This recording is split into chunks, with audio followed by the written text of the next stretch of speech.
Hər vaxtınız xeyir olsun uşaqlar. Hər zaman dediyimiz kimi öz gələcəyinizin memarı məhz siz özünüzsünüz. Bu gələcəyi necə inşa etmək sizin əlinizdədir. Odur ki, gələcəyimizi gözəl inşa etmək üçün başlayaq dərsimizə. Uşaqlar, bugün biz sizinlə 7-ci sinif fizika dərsliyində düzxətli bərabər sürətli hərəkət mövzusunun öyrəndiklərinizi tətbiq edin və öyrəndiklərinizi yoxlayın hissəsindəki tapşırıqlara baxmış olacağıq. Odur ki, keçək birinci tapşırığa. Birinci tapşırıqda uşaqlar bizə deyir ki, deməli, düz xətt boyunca 72 km/saat sürətlə hərəkət edən avtomobilin 5 saniyədə getdiyi yolu hesablayın. Fikir versəz uşaqlar, burada 72 km/saat verib və 5 saniyə verib. Əvvəlcə verilənləri yazaq. Sürətimiz nə qədərdir? V bərabərdir 72 km/saat. Zamanımız isə T bərabərdir 5 saniyə. Fikir verin uşaqlar. Yuxarıda bizə saat verib. Aşağıda isə zamanı saniyə verib. Biz bunun ikisini də fərqli vahidlərdə saxlayıb məsələni həll edə bilmərik. Məcburuq ki, bunların hər ikisini eyni vahidlər sisteminə gətirək. Odur ki, keçək prosesə. Deməli, bizdən burada gedilən yolu soruşur. L bərabərdir sual işarəsinə. Yolun düsturu necədir? Bilirik ki, yolun düsturu L bərabərdir. V vurasın T'dir. Amma əvvəlcə dediyim kimi eyni vahidlər sisteminə gətirək. Bərabərdir. 72 olduğu kimi qalır. Yəni, əmsal olduğu kimi qalır. Kilometr bölsün saatı, metr bölsün saniyəyə çevirməliyəm. 1 kilometrimiz 1000 metrdir, düzdür? Ona görə yazacağım bura yuxarıya 1000. 1 saatımız isə 3600 saniyədir. Aşağı yazacağım 3600. Sıfırlar ixtisar gedəcək. 72 ilə də 36 ixtisar geçəcək. Burada qalacaq 2. 2-ni də ona vuranda 20 metr bölsün saniyə. Gördünüz uşaqlar, mən indi hər ikisini eyni vahidlər sisteminə keçirdim. Burada da saniyədir, burada da saniyədir. İndi məsələmi həll edə bilərəm. Gətirib yerinə qoyacağım. L bərabərdir, V vurasın T deyil. Gətirib yerinə qoysam, L bərabərdir. V-miz oldu 20. Zaman isə 5 saniyədir. 5 bərabərdir 100 metr. Deməli, tapdıq ki, əgər sürətimiz 72 km/saat olarsa, 5 saniyə ərzində bu cisim 100 metr yol gedəcək. Belə. İndi uşaqlar keçək ikinci suala. İkinci sualda bizdən soruşur ki, eyni şəhərdən uçan iki təyyarədir. Biri cənubi istiqamətində, digəri isə şimal istiqamətində 630 km/saniyə saat sürətlə hərəkət edir. Onların yola görə sürətləri bərabərdirmi? B variantında soruşur ki, bəs yer dəyişməyə görə sürətləri bərabərdirmi? Baxın uşaqlar, buradan yola görə sürətləri bəli, eyni olar. Çünki bunlar əks istiqamətdə getməklərinə baxmayaraq, getdikləri məsafə eynidir. Yəni, 630 km/saniyə sürətinə hərəkət edib. Yəni, V bərabərdir 630 km/saat sürətlə hərəkət edib. Əks istiqamətdə getsə də. Yola görə sürətləri bəli, bərabərdir. Amma yer dəyişməyə görə sürətləri fərqlidir. Bir-birinə bərabər deyil. Niyə? Səbəb ondan ibarətdir ki, biri cənubi istiqamətində gedib, digəri isə şimal istiqamətində. Yəni, bir-birinə tam əks formada, yəni biri yuxarıya, digəri isə aşağıya istiqamətdə gedib. Bir-birinə əks istiqamətdə getdiyinə görə və yer dəyişmə də biz bilirik ki, vektorial cəmiyyətdir, yəni istiqamətdən asılıdır. Məhz buna görə də biri mənfi 630 olanda, digəri müsbət 630 km/saat olacaq. Və məhz bu baxımdan yer dəyişməyə görə sürətlər bərabər deyil. Yəni, istiqamətinə görə fərqlənir o baxımdan. İndi keçək uşaqlar öyrəndiklərinizi yoxlayın hissəsinə. Öyrəndiklərinizi yoxlayın hissəsində bizdən soruşur ki, deməli, hansı hərəkət düzxətli bərabər sürətli hərəkət adlanır? Biz bilirik ki, uşaqlar, düz xətt üzrə hərəkət edən cisim bərabər zaman aralıqlarında bərabər məsafələr qət edərsə, Belə hərəkət düzxətli bərabər sürətli hərəkət adlanır. Yəni, bərabər zaman fasilələrində bərabər yollar getməlidir. Tutaq ki, mənim belə deyək də, bir cismi götürək, hansısa bir A cismi. Bu A cismi bərabər zaman fasilələrində hər 2 saniyədə eyni yollar getməlidir. Yaxşı? Yəni, belə deyək də, tutaq ki, yuxarıdakıların hər biri 2 saniyədir. Hər 2 saniyədə eyni yollar. Tutaq ki, hər dəfəsində 5 metr yol gedir. Hər dəfəsində 5 metr yol gedərsə, bu düzxətli bərabər sürətli hərəkət adlanır. Daha sonra ikinci tapşırıqda deyir ki, düzxətli hərəkət edən cismin yerdəyişməyə görə sürəti 0 ola bilərmi? Fikrinizi əsaslandırın. Uşaqlar, baxın, burada diqqətli olun. Yerdəyişməyə görə sürəti deyir. 0 ola bilərmi? Biz bilirik ki, baxın, ümumiyyətlə məsələni həll etdikdə əvvəlcə mütləq şəkildə onu analiz etmək lazımdır. Biz yerdəyişməyə görə sürətdən əvvəl bir fikirləşək, ümumiyyətlə yerdəyişmə 0 ola bilər uşaqlar. Yerdəyişmə 0 ola bilər? Bəli, ola bilər. Nə zaman 0 ola bilər? Əgər cisim başladığı nöqtəyə geri qayıdıbsa.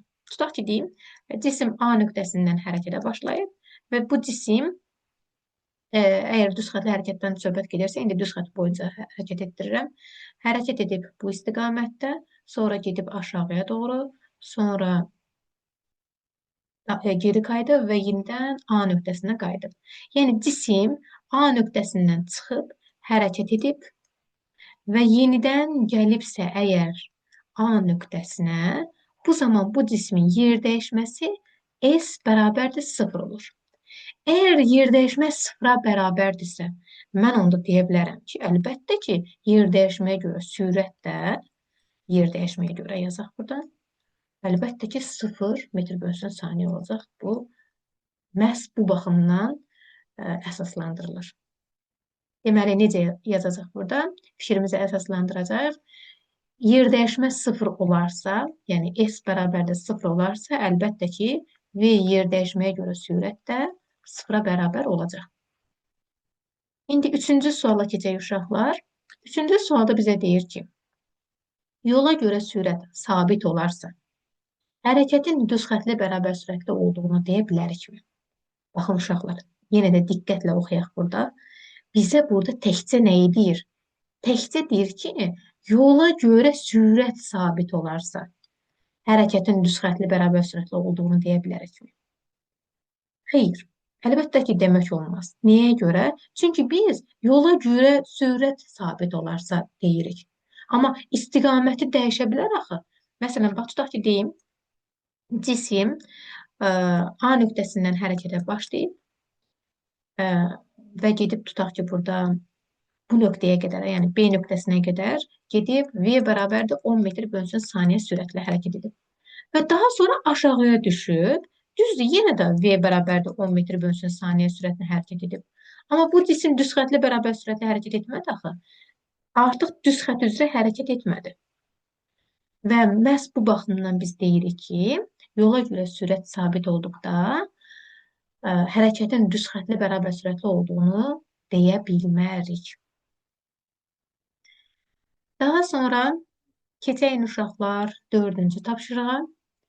4-cü tapşırıqda deyir ki, işıq şüası boşluqda 300.000 kilometr bölünsün saniyə sürətlə yayılır. Günəşdən çıxan şüa 8 dəqiqə sonra yerə çatır. Günəşlə yer arasındakı məsafəni hesablayın. Yenə də uşaqlar, aşağıdan yazıram 4-cü sualın həllini. Sürətimiz nə qədərdir? Yazaq bura. V bərabərdir 300.000 kilometr bölünsün saniyə. Günəşdən çıxan şüa 8 dəqiqə sonra yerə çatır. Zamanımız nəyə bərabərdir? 8 dəqiqəyə. İndi bizə deyir ki, yerlə günəş arasında məsafə. Yəni, L bərabərdir sual işarəsinə. Baxın, bayaqları mənim dediyim kimi yenə də burada saniyədir, burada dəqiqədir. Biz bunu bu şəkildə saxlaya bilmərik. Biz məcburuq ki, dəqiqəni saniyəyə çevirək. Yəni, eyni vahidlər sisteminə gətirməliyik. Ona görə yazsaq, yazarıq ki, 8 dəqiqəni saniyə çevirəndə Əlbəttə ki, 60-a vuracaq. 8-i vuraram 60-a. Bərabər olacaq 480 saniyə. Bu qədər. İndi yolumuzun düsturu nə idi? L bərabərdir V vurulsun T-yə. Gətirib qoyaq yerinə. V-miz nə qədərdir? 300 min vurulsun 480. Bu da bərabərdir. Deməli, 48-i 3-ə vuranda 144 eləyir. Arxasındakı sıfırları qoysaq bura. Kilometr. Əslində mən bu cür yazılışı sevmirəm. Bunu bu şəkildə də yaza bilərik. Baxın, 144 vurulsun 10 üstə 6 kimi. Kilometr. Niyə görə kilometr? Baxın uşaqlar. Çünki burada verib bizə 300 kilometr bölsün saniyə. Biz saniyəndə də dəymədik, kilometrə də dəymədik. Təkcə zamanı, dəqiqəni saniyəyə çevirdik. Yaxşı, ona görə də burada kilometr qalır. Yəni buna metr yazmayın. Burada çünki vahidin kilometr verir. Belə, indi keçək uşaqlar 5-ci suala. 5-ci sualda bizə deyir ki, deməli, iki avtomobildən biri A nöqtəsindən 15 metr bölünsün saniyə sürətlə B nöqtəsinə doğru, digəri isə B nöqtəsindən 20 metr bölünsün saniyə sürətlə A nöqtəsinə doğru eyni anda hərəkətə başladı. A və B nöqtələri arasındakı məsafə 700 metr olarsa, avtomobillər hansı müddətdən sonra qarşılaşır? Yəni, deyir ki, A-dan B-yə qədər olan məsafə 700 metrdir. A cismindən hərəkətə başlayıb cisim, deməli, 15 metr bölünsün saniyələ, B cismindən də hərəkət edib 20 metr bölünsün saniyə ilə. Və müəyyən, bax, bu nöqtədə tutaq ki, qarşılaşıblar, görüşüblər. İndi bizə deyir ki, neçə saniyədən sonra görüşər bu cisimlər? Belə bir düsturu yadınızda saxlayın. Əslində bunu əzbərləməyə heç ehtiyac yoxdur. Baxın, indi anlayacaqsınız. 700 metr yazıram bura. Baxın, cisim A nöqtəsindən hərəkət edib B nöqtəsinə doğru, eyni zamanda B nöqtəsindən də A nöqtəsinə doğru hərəkətə başlayıblar.